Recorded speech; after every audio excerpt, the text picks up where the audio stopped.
All right, in this video, we're going to be going over the 5 things that 5-0 plus players never do. So if you're doing this, you might want to stop. Let's jump right in.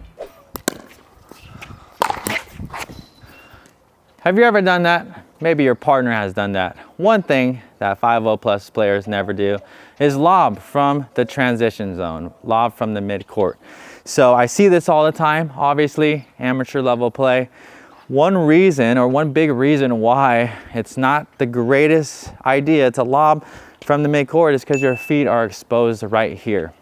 And again, if you are lobbing from here, they have a lot of time to react to that and get back and hit it overhead if they have good footwork and have a good smash. So when I'm in the mid-court here, obviously in a lot of our videos, we talk about our resets, right? Actually, if I were to prefer you to do one thing over a reset, if you don't have great resets, maybe you just drive the ball. That might be a better option for you. But in the meantime, you have to be drilling your reset volleys. So if I'm on the defense here in transition and they are attacking me constantly, I'm gonna try to do everything within my power to get that ball to land in that non-volley zone. I'm not gonna be perfect every time, but this is the best chance that I have to give myself time to come in and then regain control at the net. So instead of just throwing a Hail Mary lob up there, I'm gonna come in after I can try to get the ball to bounce. This is what's gonna look like. Dawson's attacking, maybe I can't get it to drop.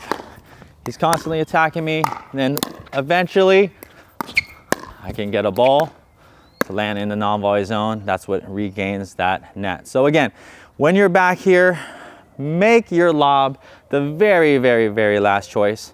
Work on your resets, get the ball to bounce, and you will find yourself winning a lot more points. All right, the number 2 thing that you will not see high 5-0 plus level players do is attack when their weight is falling back or attack off their back foot, okay? So obviously in whatever position I'm in. So let's say I'm here at the non-volley zone line, right? I'm dinking, I'm feeling pressure.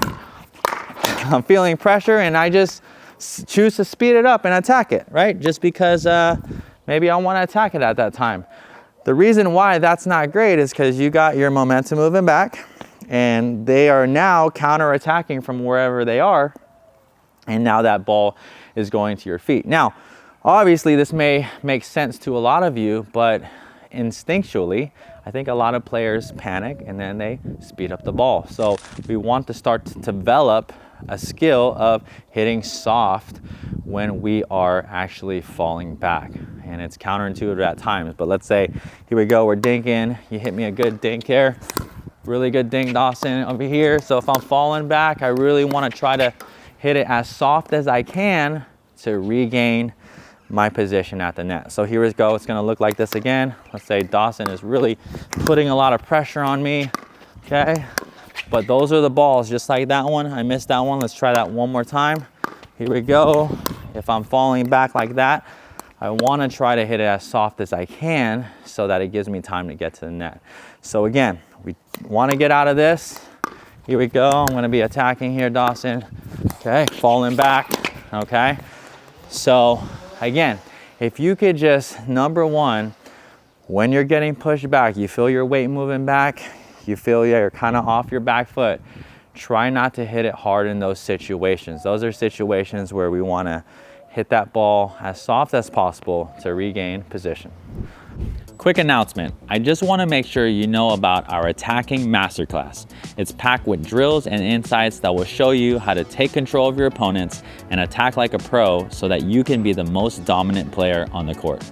It's completely free. Just go to attackmasterclass.com and sign up. Now, let's get right back to the video.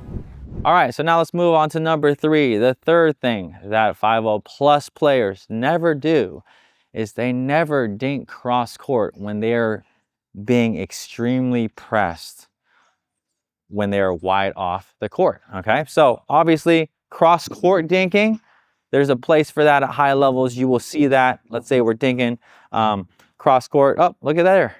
There's a moving ball, everybody. All right, so Dawson, let's dink cross court, okay? And obviously we just talked about how at high levels, this is a good high percentage play, but let's say you pull me way off, Dawson, okay? All right, you will not see players, I was way off the court there, dink cross court when I am extreme cross court off the court. Two reasons why. Number one is exposes the middle of the court, all right? So the more cross court I go when I'm across court, the more middle is gonna be open. So let's say look at where Dawson is in this example. Let's say I were to go cross court in this example, you could probably see it from this camera here, right? He's going to be attacking the middle, right? Now my partner will be here, but again, they will have to cover their down the line when the ball's over there, okay? So, but if I go on this side, let's say I go towards the middle, Dawson come over, and let's say I leave it a little bit high here, I have a better chance this ball to kind of get back into a better position to get that next ball. So again, Dawson, now we're gonna show him the right way. You're gonna pull me out wide. I'm gonna go right to that middle, neutralize the play, and try to get in a better position. So here's that cross-court dink rally. See, Dawson really rolls it out. Okay, so that wasn't too bad. Ooh, okay, there we go. All right, so I know you have a partner right there, but let's see that one more time. Again, we're going to go out wide. Let's say you pull me. Oop, got it out of the air, okay. There we go. So nice and soft in the middle. Okay, so again, if you are being pressed, now this goes for the forehand side and the backhand side, but again, if my feet are outside that sideline and I cannot hit an ATP, right? Obviously the ATP is an option, but if I can't hit it, go to the middle soft. All right, let's jump into the fourth thing that 5-0 plus players won't do, or you will rarely find them do, and that is attacking straight at the body or the chest, all right? So Dawson, nice shirt there, Briones Pickleball, but again, that is not a place, that logo there, where I typically want to be attacking. Why is that? Because players' ready positions are very strong, and they're holding their paddle right here, right? They're not ready over here, they're not ready over here, they're ready right here. So when I'm attacking close to that target, that counter is gonna come back very hard most of the time. So let's say we're dinking here, and feel good, I'm moving my feet, and I wanna attack Dawson, but I'm attacking him right at that logo or right at his torso, that counter is gonna come down. So no matter what I do, even if I try to disguise my speed ups and he doesn't know when I'm speeding up the ball, if I go close to that body, that counter is gonna come back. So what should we do instead? What do high level players do? They keep it away. They keep it away from the torso. So if we were playing a rally here and I decide to speed up the ball, if I could get it more away from his body, I'm gonna find myself in a way better attacking position, and the counter will be a lot weaker. So here's another kind of option here. We talked about the dominant side right there, but even if I'm going to the non-dominant side, but keeping it away from the body, those attacks are going to be much more effective. This also goes for drives and attacking. A lot of the times we get balls that are in this area and we want to drive or attack, and same thing. So Dawson, why don't you feed me just like a nice and easy ball here that maybe I could attack, okay? Here we go. Okay, if I attack right at his body or drive it right at his body, he's gonna have a strong counter.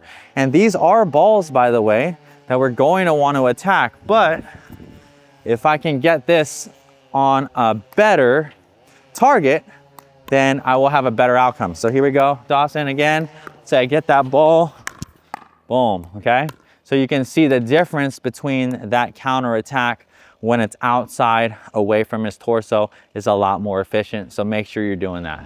All right, the fifth and final thing that you will not see 5-0 plus level players do is lollipop their serve in.